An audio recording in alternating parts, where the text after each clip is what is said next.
I hadn't set foot in this neighborhood in almost 30 years. And when I pulled up in front of the house I grew up in, the air felt thick, suffocating, like it remembered everything I tried to forget.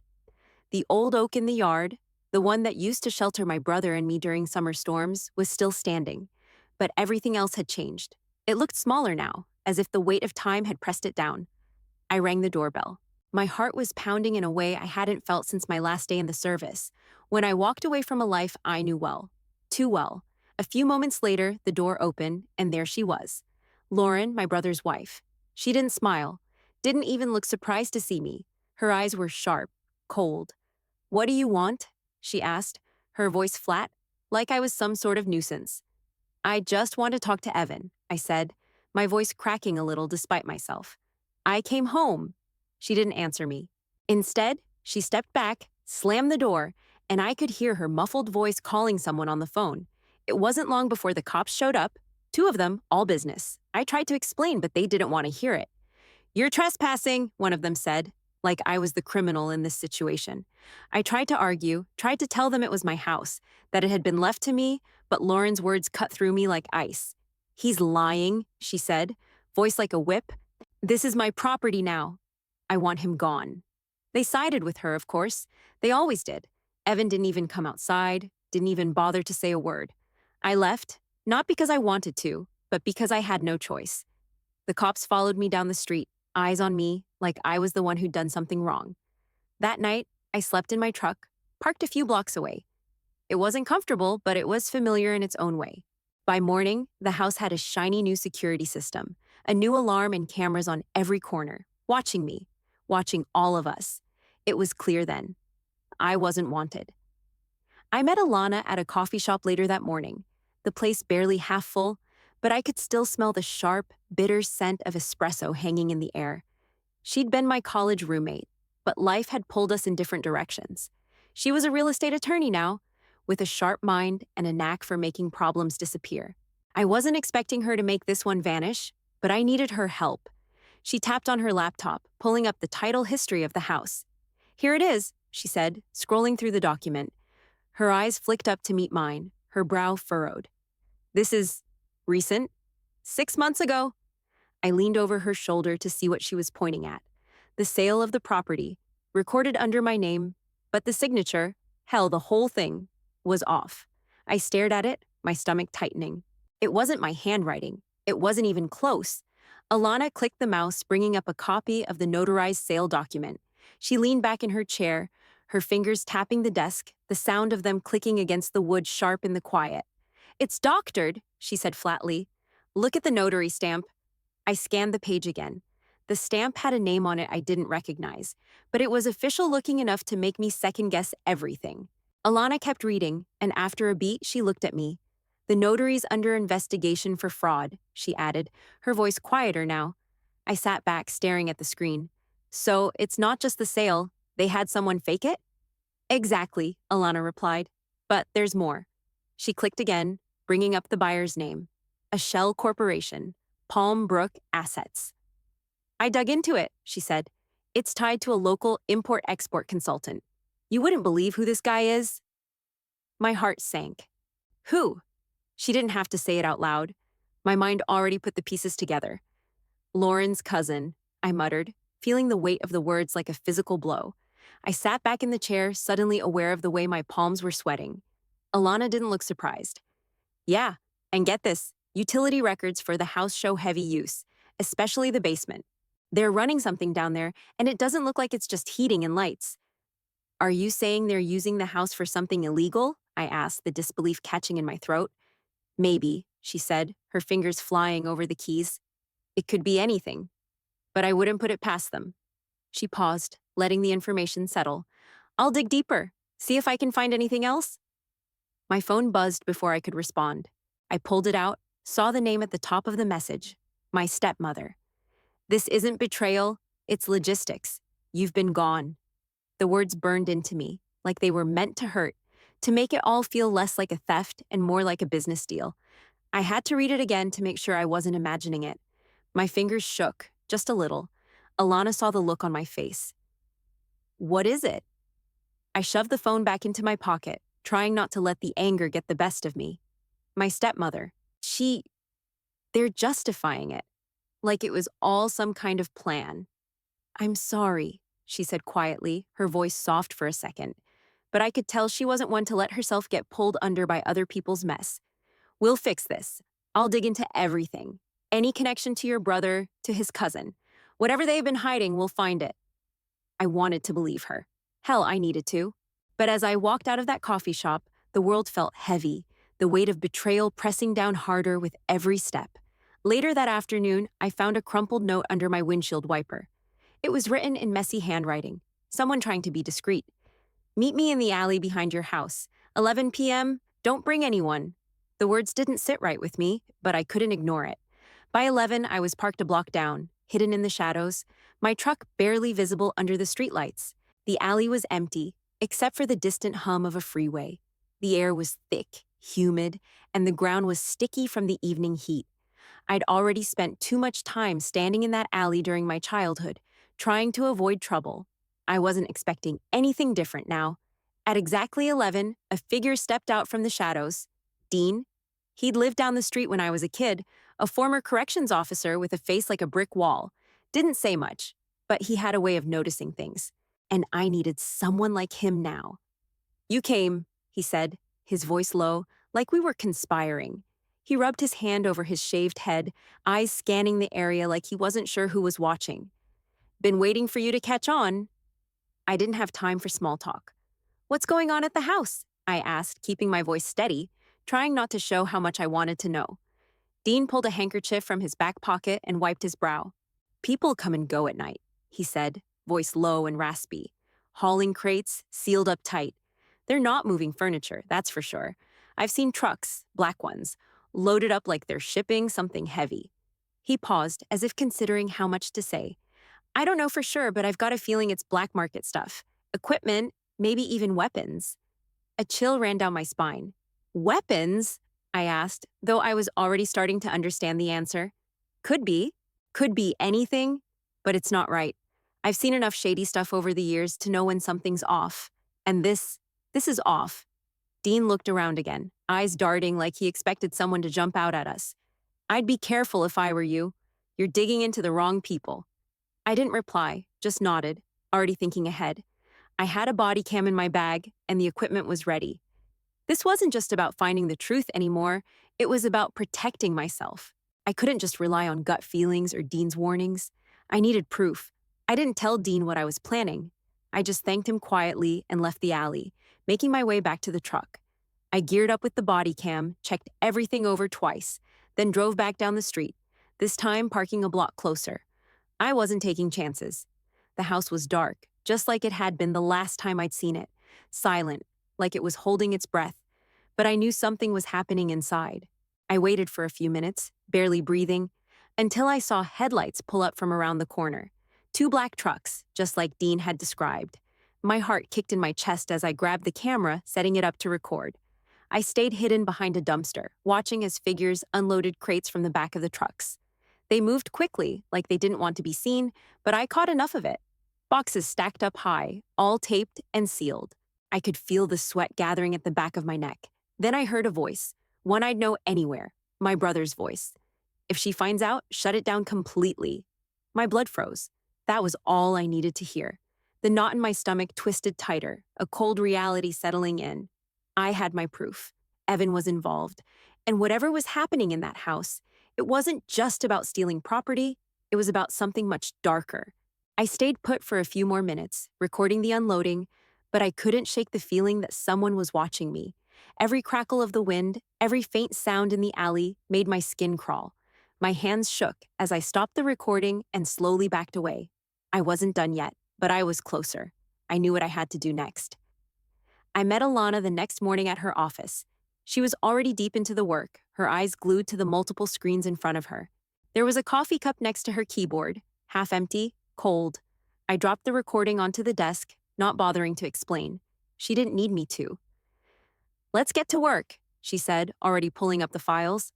Alana had a way of cutting through the bullshit and zeroing in on what mattered. I'd always admired that about her. I watched her fingers fly over the keyboard as she sent the footage to her contact in state-level financial crimes. "They'll track this," she said. "We'll have their names before the day's out." I leaned back in the chair, staring at the screen, trying to steady my nerves. This wasn't just about some property anymore. This was bigger. Alana didn't waste any time. She pulled up a set of company records, each one a dead end until she found the one we needed: Palmbrook Assets. It was registered under a name I didn't recognize, but she already had a lead. "This ties back to Evan's cousin," she said, her voice hard, like she wasn't surprised. "The guy's been involved in procurement fraud cases from a few years ago. They were pushing through fake contracts, making huge payments to shell companies." I sat forward, trying to process everything. "This goes back that far?" "Yeah, but it gets worse." She clicked through another set of files, showing transaction records that made my stomach turn. Big payments, flowing directly into Lauren's private account. She's been laundering the money through there for months. "And look here," she said, zooming in on a set of leasing paperwork. "Your brother's name shows up on 2 separate warehouses. Lease agreement signed 6 months ago. He's been tied up in this for a while." The weight of it all started to settle in. My brother, the guy I thought I knew, had been in on this from the start, and I'd been too blind to see it. But now I had the proof. Alana kept digging, pulling up more data. She paused for a moment and leaned back, rubbing her temples. "Wait, there's more."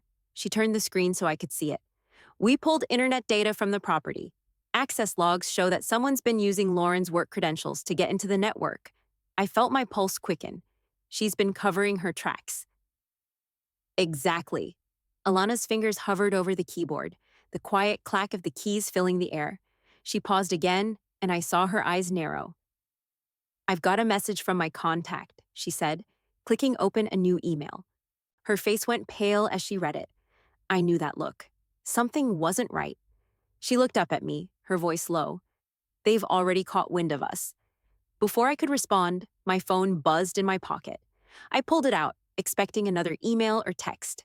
Instead, a new message popped up, the words so cold they almost made me choke. "You're digging in places you shouldn't. Want to know what the agency thinks about your psych eval?" My chest tightened. I'd known this was coming. I'd known they'd try to use my past against me. But reading those words, seeing them in black and white, it still felt like a punch to the gut. Alana saw my face go slack. "They're threatening you now?" I nodded, fighting the bile rising in my throat. "They know. Whoever's behind this, they know what I'm up to." Alana didn't hesitate. "We keep going.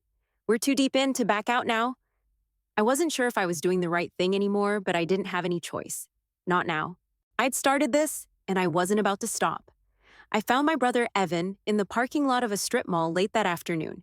He was leaning against his car, arms crossed, trying too hard to look relaxed. I could tell he was pretending. His posture was stiff, his eyes darting around like he was waiting for something. Maybe for me to give up, to walk away. But I wasn't going to walk away this time. I didn't bother with small talk. "Why'd you fake the documents, Evan?" I asked, my voice sharp, like it was meant to cut through the bullshit. His eyes flicked to me, but he didn't answer right away. He just straightened up and cleared his throat, trying to steady his breath. "You were gone too long, Sarah," he finally said, his tone even, like he was just explaining some minor inconvenience. "You weren't fit to handle the property. It was the only way." It took everything in me not to lose it right then. "Unfit?" I repeated, staring at him, trying to wrap my mind around it. "It was mine, Evan. Mine." I stepped closer, lowering my voice. "You could have talked to me. You could have come to me before you started this whole thing. But you didn't." He shrugged like it was no big deal. "It wasn't about you," he said, his eyes narrowing. "It was about what the family needed. You were never around to help with any of this. Never here when we needed you."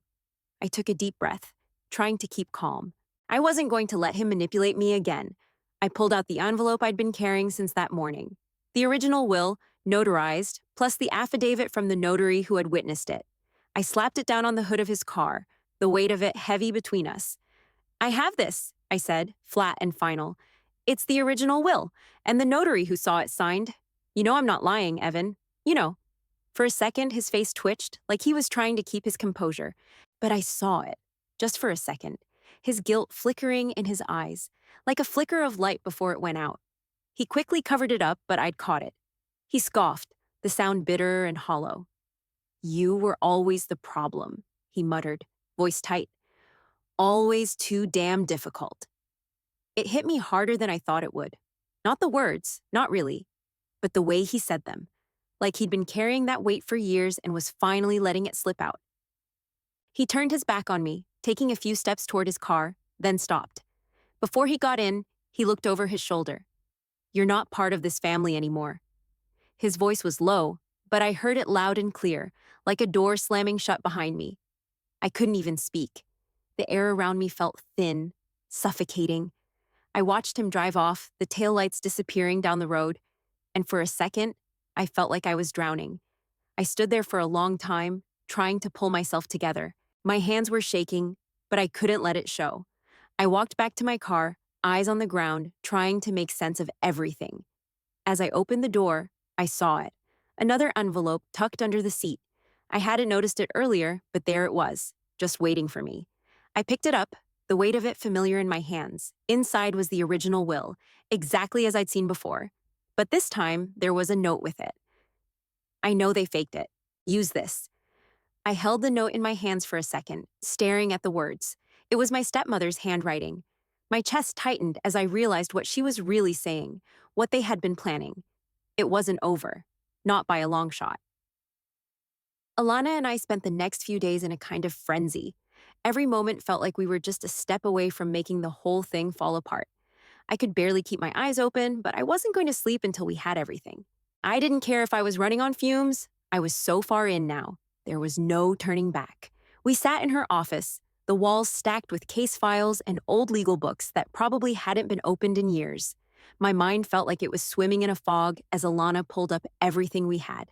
Fraudulent deeds, altered tax forms, shipping manifests tied to stolen electronics. Every document confirmed what I already knew. This was bigger than I could have ever imagined.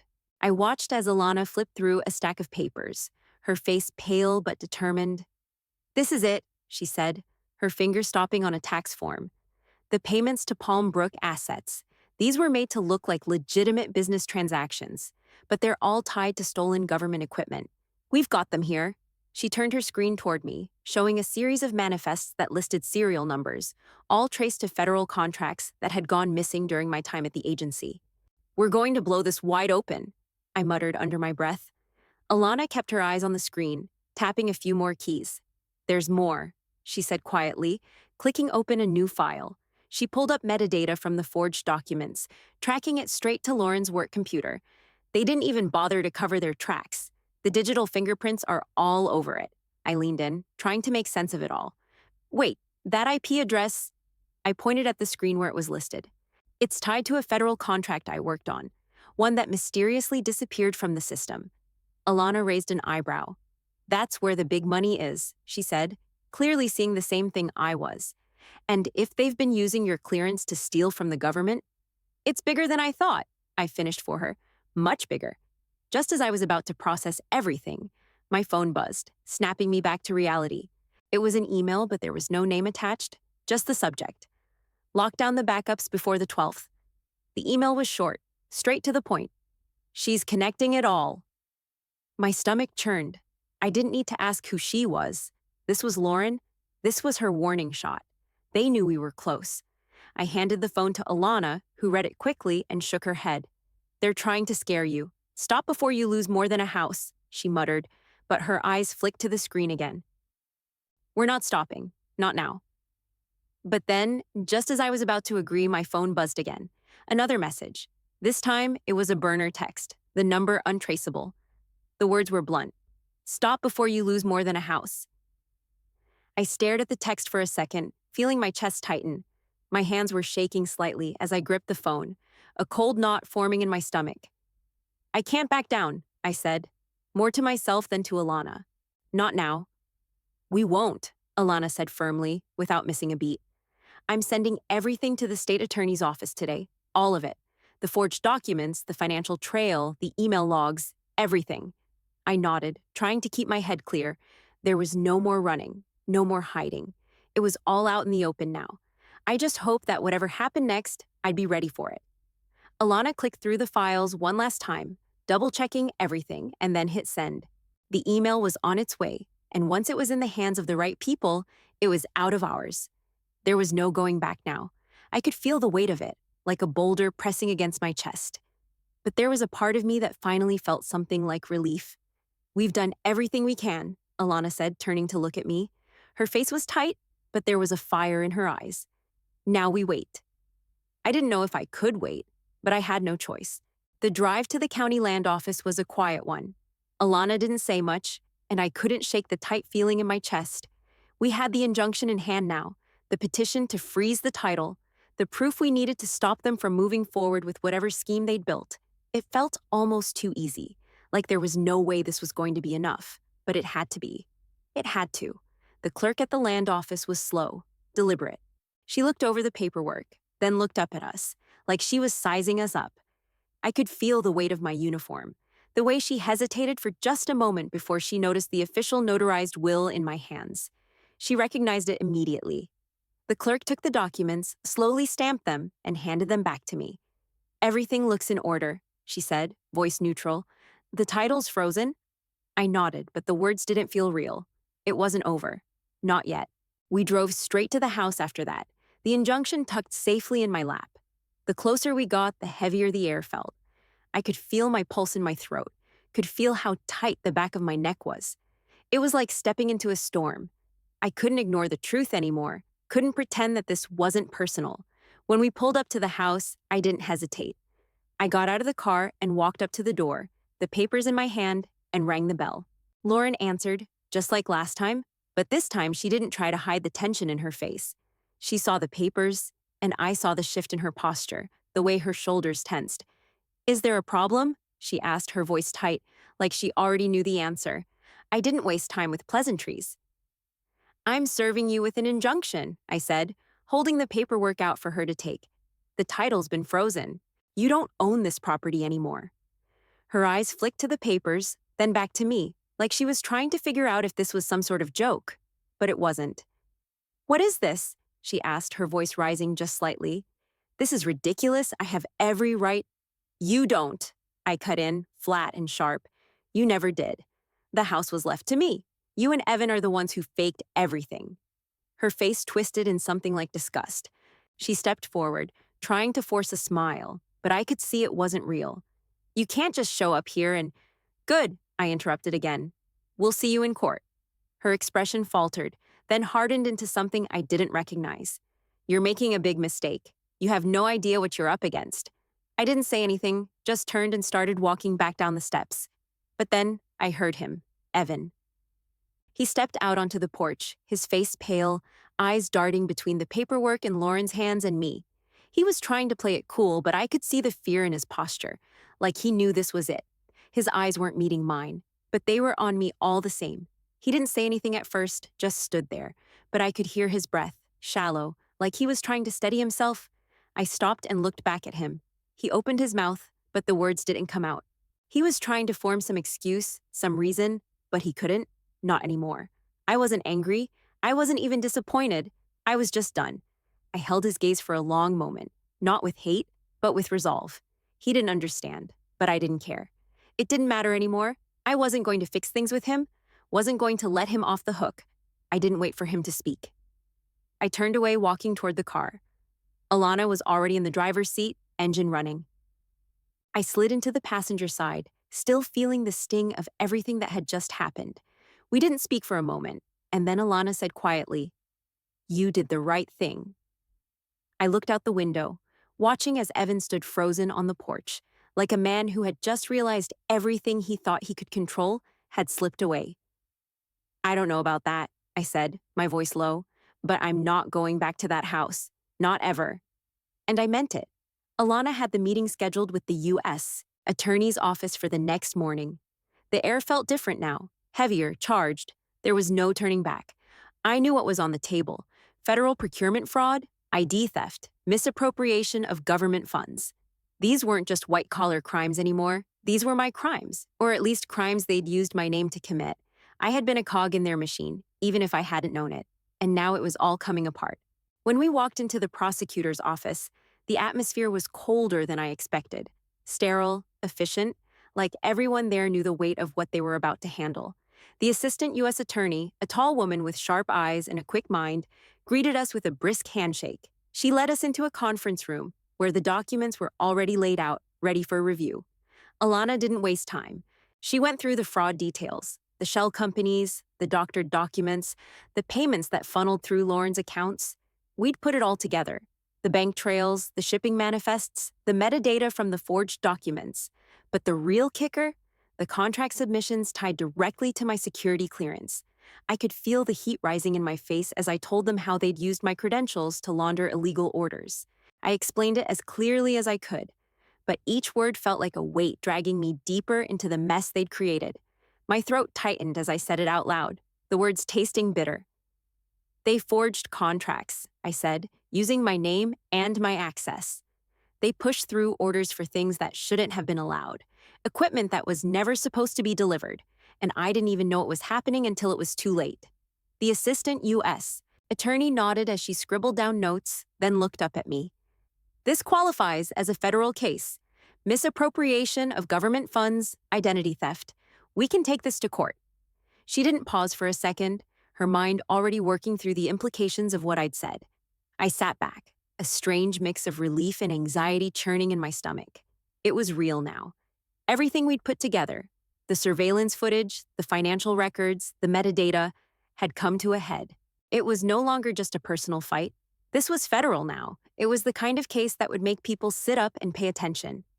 We'll need everything you have, the prosecutor said, already shifting her focus to the next step. Your testimony, the surveillance, the bank transfers, everything. I nodded. Alana was already pulling up the files on her laptop, uploading everything we'd compiled. The weight of it all was starting to settle on my shoulders, but there was no going back now. I was in this, whether I liked it or not. Later that week, I was sitting in my car, parked a few blocks away from Lauren and Evan's workplace. The air was heavy, thick with the kind of tension you feel when you know something is about to happen, but you don't know exactly when. Alana had kept me in the loop, told me that the subpoenas were being served that day. I watched through the windshield as Lauren and Evan walked into the building. A few minutes later, they were back outside, the look on their faces unreadable. Then I saw it. The process server, a guy in a suit with a briefcase, walking straight up to them with the federal subpoenas in his hand. I couldn't hear the words from where I sat, but I could see the way they reacted. Lauren stiffened, her body going rigid like she'd been struck. And Evan looked like a man who'd just realized the house of cards was finally coming down. I watched as the process server handed them the paperwork. I could almost see the moment their world cracked open, the instant they understood there was no more hiding. I didn't stay to see how they reacted after that. I didn't need to. I already knew. I knew the fear that would settle into their bones, the dread that would follow them wherever they went. I didn't want to be there to see it up close. I'd had enough of it. I drove away, my hands still gripping the wheel, but the air in my lungs felt clearer, like I was breathing again. There was a long road ahead of me, a fight that wouldn't end until everything was out in the open. But for the first time in a long time, I felt like I was on the right side of it. I sat in the witness chair, the weight of the room pressing down on me like a 1,000-pound stone. The courtroom was quiet, almost too quiet, as I looked around at the faces of the people who'd come to watch. Some of them there for justice, some for curiosity.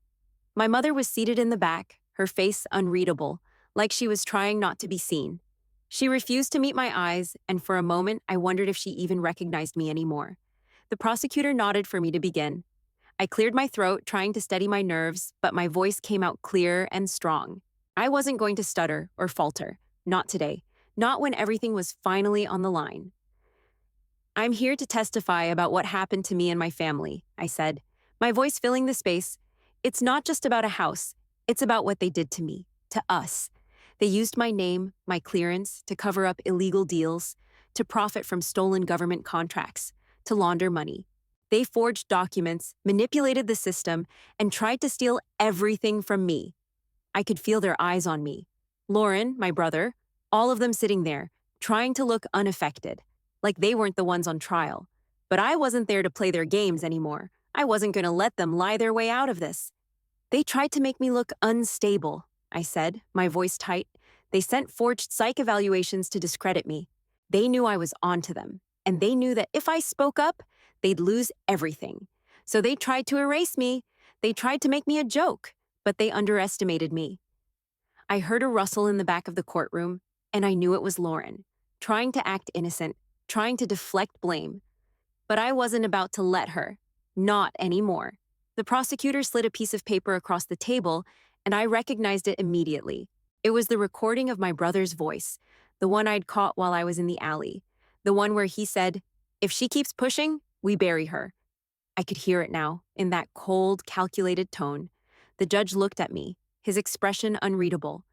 "Do you recognize this voice, Ms. Carver?" I didn't hesitate. "Yes, that's my brother." My voice was steady, but inside I could feel the flood of emotions threatening to break through. I had to hold it together. I wasn't here to mourn my family.